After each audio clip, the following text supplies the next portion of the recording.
Just check if we have gone live, if people can see us.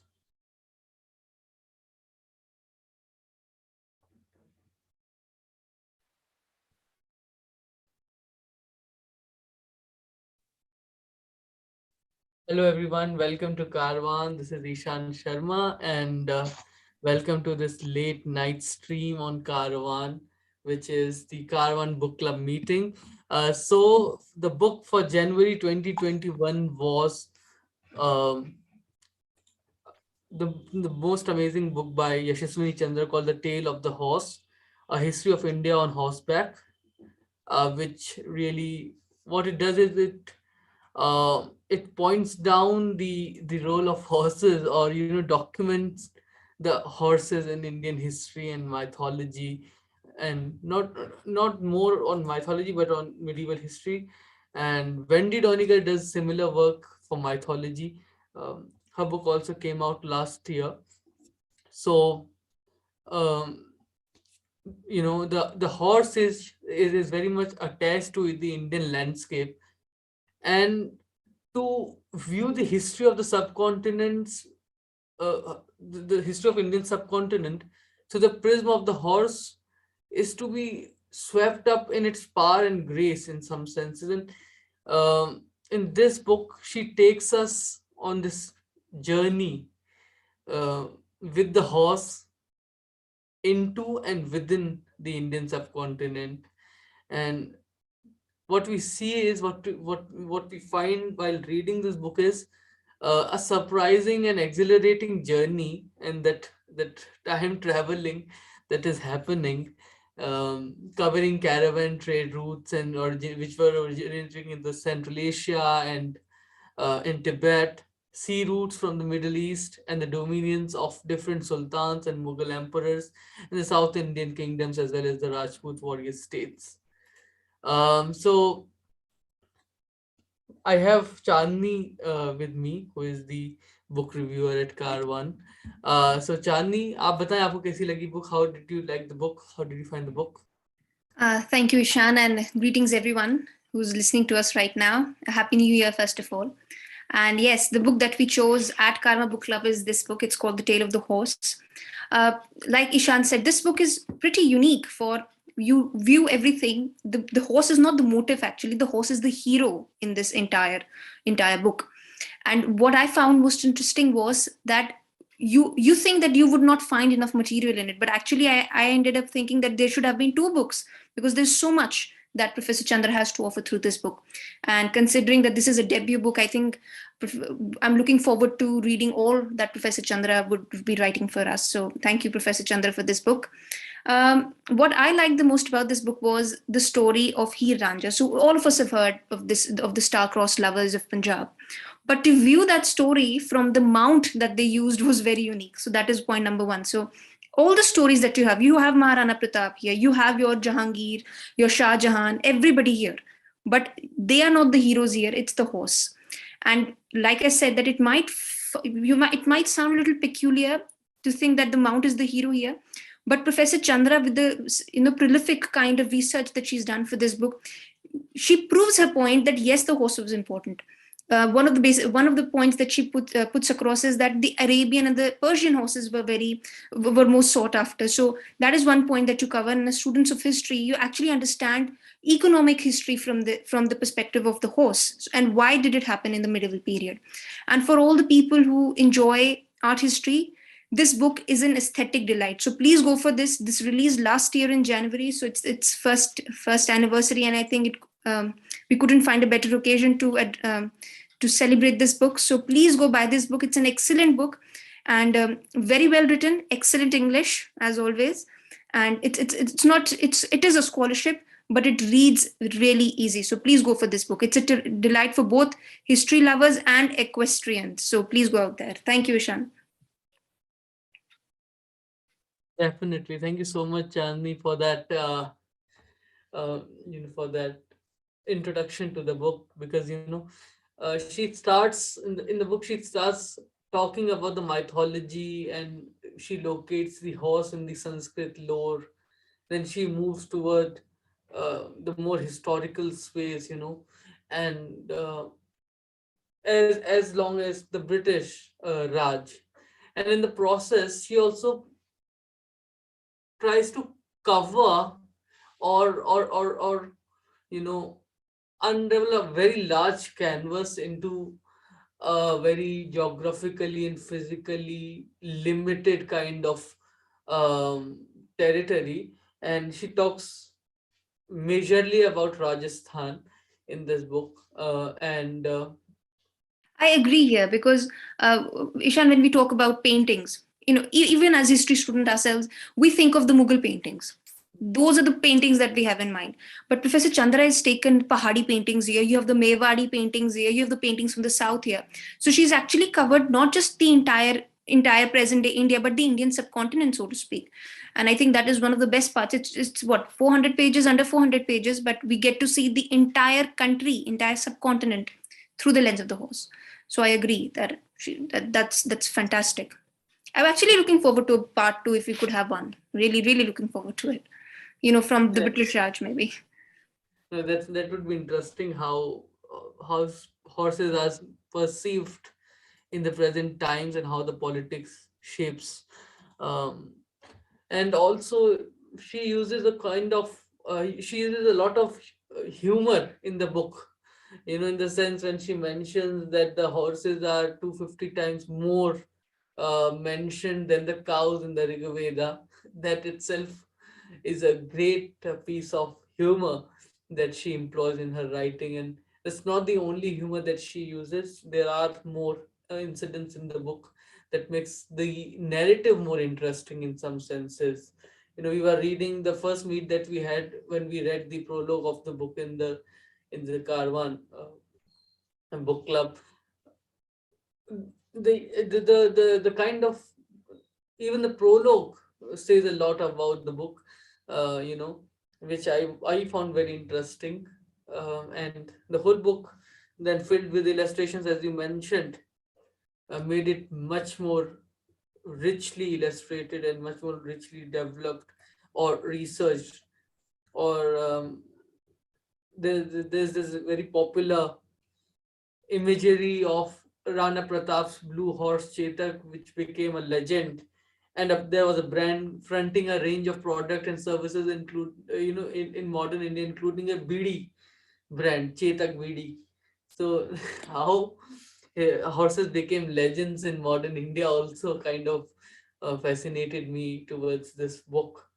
And on the number of paintings that you mentioned, Ishan, apart from the ones that you have right here, I'll just show it to the people. You have a lot of pictures within the book. But the best part was that Professor Chandra has used a lot of links in the bibliography of the book, in the end notes, and all of them work. That is a very important thing. And she's described the painting so beautifully, because I know that she's an art historian, but she's described them so beautifully. Motives, metaphors, symbols, allegories, everything is out there. So that was the highlight for me in this book. Definitely. Or uh, her mention of women and the horse is also very interesting. It gives you another perspective of history altogether. uh, you know uh, while the art shows that the women in the court were were riding the horses in leisurely settings, she also mentions the role that they played in battles or travels or even survival at times. uh, the thought of Akbar's heavily pregnant mother on horseback, at one point having to survive on horse meat cooked in a helmet, uh, is telling. And overall, this whole narrative really is unique in the sense that how she approaches history, as I said. So yeah, that is also one thing that really stood out for me in this book. The f- the women's perspective in this sense. So she does this dual um, she does dual work. For first of all, focusing on an animal like horse, and also the women's role, you know that really comes up when you read this book. Yes, there's this mention of Chand Bibi from the Deccan And really, Sultanate, and एक और था. forgetting. Noor Jahan. I think Noor Jahan's also mentioned in the no. And I had actually, after reading Tale of the Horse, I think I'd read Noor Jahan by Professor Ruby Lal. So that kind of complemented really well with the kind of description that Professor Chandra has given in this book about the horse. And then you read about Noor Jahan in the biography that Professor Ruby Lal has written, Empress. I think it complemented really well. Maybe we could pick that up book up in one of our sessions. Yeah, Empress. we can है ना? we can we can pick up Empress. She also mentions Rani Lakshmi by in her book, and Rani Lakshmi Bai's horse. And there's a wall painting in the book. There's a wall painting of a woman astride a white stallion inside the Chitrashala in Taragarh Fort in Bundi. That's also an interesting portrait. And talking about women, I think those were the three major portraits that you find in this book. The Chand Bibi one in the Bundi, and Rani Lakshmi Bai's portrait. But we can definitely take Ruby Lal's, Professor Lal's book for our next month. Ishan, if we could end at a question that I ask you, let's turn the tables. I'll ask you a question. What part of this book, The Tale of the Horse, did you like the most? Uh, I like the part where, for a change, she introduces a new animal to the Indian public. The fascination, the over fascination of cow ends with the introduction of horses in Indian history. Yeah, I think the theme itself takes the cake. Definitely, that was definitely a very a peculiar, like I said, but a very big plus point for the book. And like I mentioned, art history, that was fantastic. So that was my favorite part of the book. Definitely. And those who are watching us, we are going to start with our membership very soon. We are trying to prepare the rules and regulations and the format of the club. So we run two clubs majorly, and we are planning to start another club. So we have a book club, we have a film club, and we are now preparing to start a music club on Karwaan. And you can subscribe to Karwaan, and you can be a member of Karwaan. There will be a certain fee that you can pay to become member of these clubs. And we have WhatsApp groups where we discuss throughout uh, when we read these books. Um, so yeah, uh, we will post about it very soon on our Instagram or also on YouTube, so that you all can uh, join us. So अगर हमारे साथ जो लोग जुड़े हैं Zoom पर, if they wish to talk about the book or which book they wish to read next. Chandi, which book do you want to read next? Which book are you picking up? We could read Guy Bowman's The Indian Contingent that released last year. If everybody's up for it, war history. I don't know. We could put it up for vote maybe. Yeah, Guy Bowman's book is a wonderful book. It really gives you a perspective. So apart from this, which book did you like in 2021? In the Uh, last year, you read some of the book. uh, Rana Safavi ma'am's book was fantastic. I ended my year with that, so that was a great book. And apart from that, I liked Professor Rhoda Ahluwalia had edited an anthology on Mughal art again, so that was a treat. So yes. Yeah. Yeah, that was a nice book where you have. I read the Vivek Gupta chapter and Kavita Singh's chapter in that Rhoda Ahluwalia's book. I couldn't read more than that.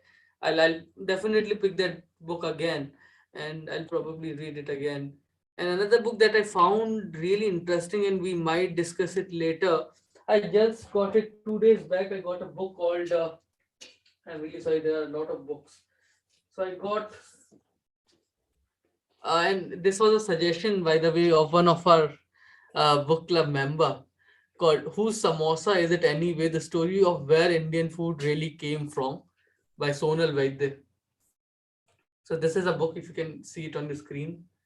Yes, we So can. Food history is always a delight, both to read and imagine. we have been debating about which genre to pick up for our January edition of this meet.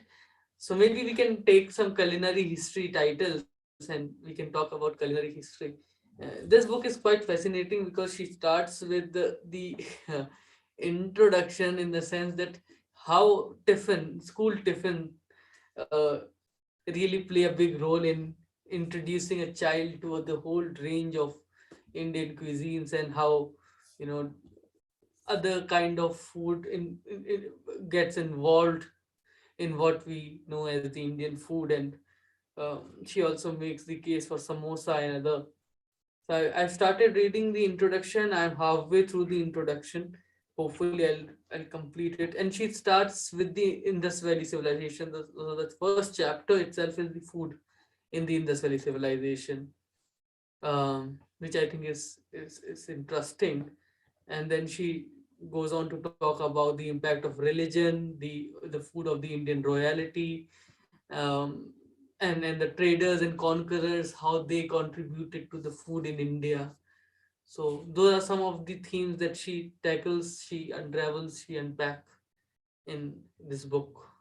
This sounds really interesting. And for people who are listening to us or who would listen to this live stream later, we would appreciate if you could give us suggestions in the comments section, maybe. And we could then put it to vote and discuss that book in the next couple sessions that in the sessions that follow. So yes, this is a very good book. This sounds really nice. Samosas. Nice. Definitely. And I'll just try to I'm trying to end the live stream, but my in my laptop has Before we end the live stream, Ishan, we have a Karwaan session. We have a one-on-one with Professor Chandra on this book, The Tale of the Horse. So if you could always watch this, we would put that the link in the description box, maybe in the in the description box. Yes, and you could access that conversation. It was a very interesting conversation that Professor Chandra had with our channel. So please do watch that as well.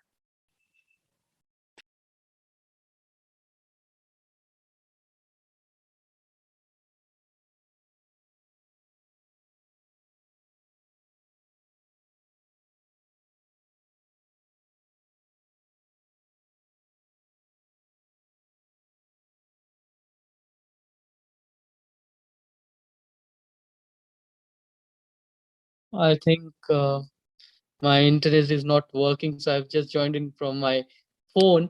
So thank you so much, everybody, for joining in on our, and we'll meet again.